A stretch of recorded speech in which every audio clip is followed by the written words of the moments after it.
Hello ladies and gentlemen, this is your Ukrainian guide Olena, and in this video I'd like to talk to you about Christmas in Ukraine with the help of this amazing book, Ukrainian Christmas, by Nadika Gerbish and Yaroslav Hrytsak.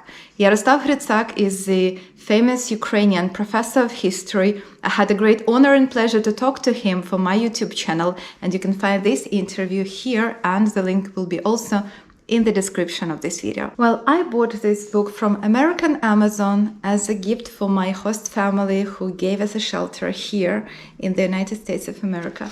It's a very beautiful book. It's a big pleasure, just to touch this book with its beautiful cover and to smell it. Everything is beautiful about this book. I really love it. And I want to share it with you. The book you are holding in your hands was published in Ukraine a year before the onset of the full-scale Russian-Ukraine war. This war has been described in different ways, but here is the definition we offer.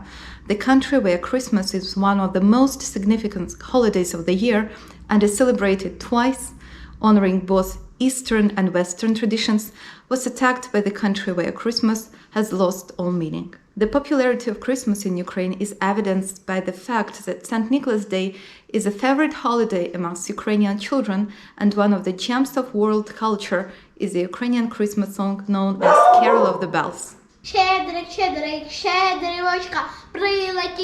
Ukraine is a nation where the traditions of house-to-house caroling and vertep shows, nativity plays, are still very much alive. The boundaries of this vertep caroling territory in the east more or less coincide with the Russian-Ukrainian border. This doesn't mean that there are no carols in Russia, but the so-called Russian carols are either more recent works written in the late 19th century or ancient Ukrainian carols appropriated by Russia. In the 4 Sundays leading up to Christmas, churches in the Western tradition celebrate Advent. It is a time for reflection and preparation for the celebration of Christ's birth. In contrast, Ukrainian Orthodox and Greek Catholic Churches traditions observe not Advent but Pilipivka, or St. Philip's fast, which begins on the day following the feast of the Apostle St. Philip. The Christmas fast is one of the 4 main annual fasts in the Eastern Christian calendar. Like Advent, it is a period of preparation when, by showing restraint in food and entertainment, Christians prepare their hearts for Christmas through repentance and prayer. This is a time for the preparation of one's own heart, a time when entertainment is replaced by silent prayer and sincere forgiveness, and when sinning gives way to gentle conversation. It is an opportunity to shelter from the noise and distractions of the outside world and focus on what is important, drawing strength and joy from the anticipation of Christmas. On the last day of the Christmas fast, 6th of January, it is customary to commemorate the hardships of Mary and Joseph's journey to Bethlehem by not eating anything until the first star appears in the sky. If the winter is snowy, children who are allowed only a light snack go sledging until they notice the first star. They then rush home with cheeks red from the frost and fun, full of excitement for Christmas Eve. Dinner on Christmas Eve is known as the Holy Supper. It is a symbol of communion and care for each other, with the whole family gathered around one table. This is the last day of the Christmas fast, so all meals on Christmas Eve are prepared from foods without dairy products and meat. There should be 12 dishes on the table. There is no mandatory list of dishes, but traditionally there should be kutya, uzvar, and pastries on the table. Some other dishes traditionally prepared are borscht with dumplings or mushroom soup, vareniki, half-moon-shaped dumplings stuffed with potatoes or stewed cabbage, holubtsi, these are cabbage rolls, pickled herring, roasted carp, stewed beans, pampushka, this is Ukrainian buns, tushkovana kapusta, this is stewed cabbage with mushrooms, and jellied fish. Christmas caroling is another Christmas tradition of Ukraine that many people still follow, and my family in particular. In the Ukrainian language, this type of Christmas folk song is called Щедрівки. There is an ongoing debate among scholars as to whether Щедрівки and kolyady are two different genres or two varieties of the same genre. But it's clear that the Ukrainian people distinguished carols that were based on the Gospels and only sung in church from those Christmas songs that were sung door to door, offering good wishes for a bountiful harvest, happiness, and the good health of the household.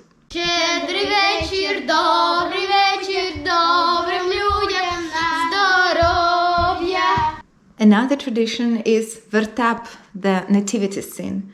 The nativity scene shows figures from Christmas scenes, the baby Jesus, the Virgin Mary, Joseph, and three kings. Nativity scenes can also consist of live performances on Christmas themes with non-professional actors, adults, children, or students. We do also lit a Christmas tree in Ukraine, and we put Christmas presents under the Christmas tree. But there is something else that is very Ukrainian. In the villages, the role of the Christmas tree was played by the diduch, a decoration made from a sheaf of rye, wheat, or oats, and ornamented. On Christmas Eve, the diduch was brought into one's house and put on the holiday table or other prominent place. Bringing diduch into the home was considered the beginning of a great holiday. Well, and maybe one of the main questions that you have in mind is when Ukrainians celebrate Christmas. So the answer is Christmas in Ukraine is celebrated twice, on the 25th of December and the 7th of January, following both Western and Eastern traditions. Over the years, there has been an ongoing discussion as to which of these days should be used for the celebration. But considering the richness and diversity of Ukraine's cultural heritage, a consensus was reached in 2017 to celebrate Christmas twice a year, and in so doing, reconcile and enrich the traditions of Western and Eastern Christianity. Well, this difference in dates appeared in the 16th century when the new Gregorian calendar was introduced. Pope Gregory XIII decided to drop 10 days to bring the calendar back into the line. This became known as the Gregorian calendar. The Orthodox churches didn't accept these reforms and stuck to the Julian calendar. By that token, what was the end of December for Western Christians became the beginning of January for Eastern Christians. The gap grew with every century, and there is now a difference of 13 days. Therefore, Christmas in Ukraine lasts from 7th to 18th January. In 2017, Ukraine recognized 25th of December as an official holiday, along with the traditional Orthodox Christmas on the 7th of January. Well, let me tell you about my family. Last year, we celebrated Christmas on the 7th of January, the same way as my parents did and the most of Ukrainians did. But this year it has changed because after Russian full-scale invasion into my country, I do not want to have anything in common with Russia. I want to be as far away from Russia as possible. So starting from this year, my family, my children, my husband, we decided that we will celebrate Christmas together with the West on the 25th of December. And this is what most of Ukrainians did. The government even started like the nationwide poll where they asked people, when do you want to celebrate? And most of Ukrainians this year said, okay, now we're going to celebrate more on the 25th of December. But traditions change slow. This is why, for example, my father, he still celebrates today on the 7th of January. But the mother of my husband, surprisingly of the same age, she celebrated Christmas this year on the 25th of December together with us. And most of my friends did celebrate Christmas this year on the 25th of December. However, many of them still celebrate Christmas on the 7th of January. So what we have really is two Christmases for Ukraine. When I was a child, the biggest holiday of the year for me was the New Year, because this was the day when I received most of the presents, when the Christmas tree was lit and everybody was so happy and congratulating each other, and there were fireworks at midnight. And after midnight, while I was watching fireworks, after this I was coming back to the Christmas tree and New Year tree. I found some presents under the tree. And this was the greatest holiday for me. And I didn't have a question where this Christmas tree, traditional Christmas tree, is coming from. And as a child, I wasn't asking my parents what is the star on the top of the tree is about. So the star on the top of my Christmas tree in my childhood, and I was born 5 years before the Soviet Union collapsed, it was the red star. This was the symbol of communism. And this is how the Soviet Union was trying to replace Christmas with the New Year.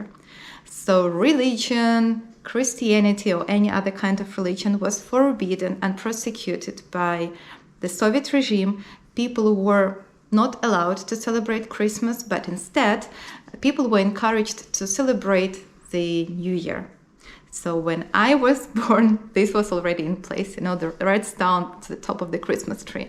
And only after I discovered that basically the reason of this is the Soviet regime that was trying to take away the Christmas from me.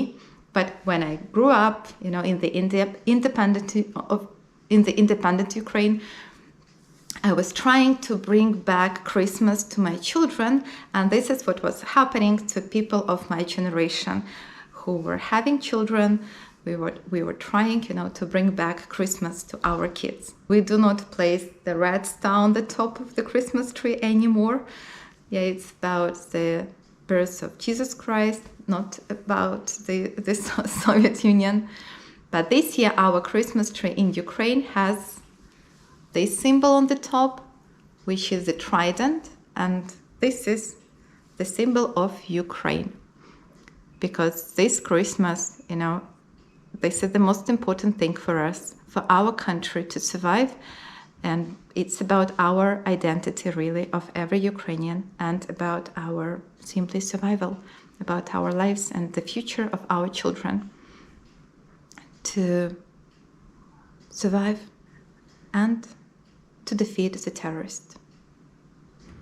So who brings presents to my children? First of all, the first who brings Christmas presents to my children is Saint Nicholas. And this is a very Ukrainian and very old tradition. And this is the favorite hero for our children. Saint Nicholas leaves the Christmas presents under the pillow at night. So when children wake up, they find these presents under the pillow. Then Christmas is coming, and then the New Year is coming. And then Christmas is coming again. This is how it's happening right now. I still have very mixed feelings right now to congratulate people, to say Merry Christmas today on the 7th of January, because I wish Ukraine would celebrate Christmas together with the West on the 25th of December. But at the same time, I do respect people who still want to celebrate it on the 7th of January. Moreover, today we have a very, very important event that took place in Kiev, in our main cathedral in Kiev, Pечерsk Lavra. This is the monastery of Kiev that was founded in 11th century, before Moscow was founded at all. It was a monastery in Kiev. The thing is that for the last several centuries, this monastery was kind of under Russian occupation. The Russian church occupied the main cathedral and was having all their main liturgies and gathering people. But at the same time, these Russian Orthodox churches, they were spreading a lot of pro-Russian propaganda, and they were encouraging Russian soldiers to come to Ukraine and to liberate Ukraine from Ukrainians. This is why, for some obvious reasons, the Russian Orthodox Church is not welcome anymore in this monastery. And this year, Ukrainian authorities, Ukrainian people received this absolute moral right to say that, hello guys, Russian Orthodox Church, you are not welcome here anymore. And today, for the first time in the modern history, this was Ukrainian Orthodox Church that was celebrating Christmas, and thousands of people, despite the war, despite the threat of the shelling, came to this church service to the cathedral. It's a really beautiful place, by the way, and after the war is over, I invite you all to come and see this place. This is one of the must-see places in Kiev, in Ukraine. The war between Ukraine and Russia is also a war for the freedom of Christmas culture. Christmas is a time that reminds us that justice and love prevail, even when it seems that both are slowly dying. It ensures the indestructibility of hope in times of the greatest hopelessness. For as long as we celebrate Christmas, we can neither be defeated nor destroyed. This is the message that Ukraine is trying to convey to the world, and this is what our book is about.